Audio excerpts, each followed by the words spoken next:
आपण पाहत आहात महाराष्ट्रातील लोकप्रिय न्यूज चॅनल महाराष्ट्र न्यूज 18।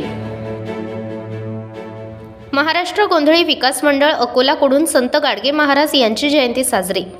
दिनांक 23 फेब्रुवारी रविवार रोजी महाराष्ट्र गोंधळी विकास मंडळ अकोला यांच्या संयुक्त विद्यमाने केंद्रीय कार्यकारिणी व केंद्रीय अध्यक्ष डॉक्टर श्यामसुंदर सोनोने यांच्या अध्यक्षतेखाली विलास दुतोंडे, देवीदास पाचपोर, अरुण भागवत, विनय लाड यांच्या मार्गदर्शनाखाली साजरी करण्यात आली। यावेळी प्रमुख पाहुणे म्हणून अकोला महानगरपालिकेचे माजी महापौर जयंत भाऊ मनसे, संजय गोटफोडे, नरेंद्र गजरे, संतोष पांडे, विजय हजारे, करण शाहू, माजी नगरसेवक अमोल गोगे, दिलीप मिश्रा, गजानन मसूद यांच्या हस्ते संत गाडगे बाबा महाराज यांच्या पुतळ्यास दीप प्रज्वलन व हार अर्पण करून अभिवादन करण्यात आले। यावेळी समाज बांधवांकडून स्वच्छता अभियान राबविण्यात आले। संजय लाड, सागर कानडे यांनी संत गाडगे बाबा यांच्या जीवनचरित्रावर प्रकाश टाकला।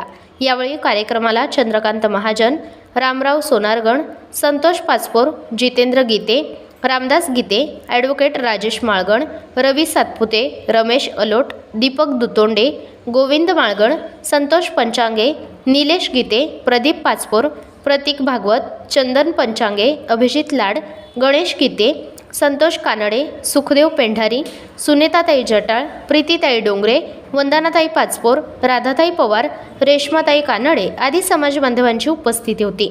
कार्यक्रमाचे संचालन संतोष पाचपोर यांनी तर आभार चंद्रकांत महाजन यांनी व्यक्त केले।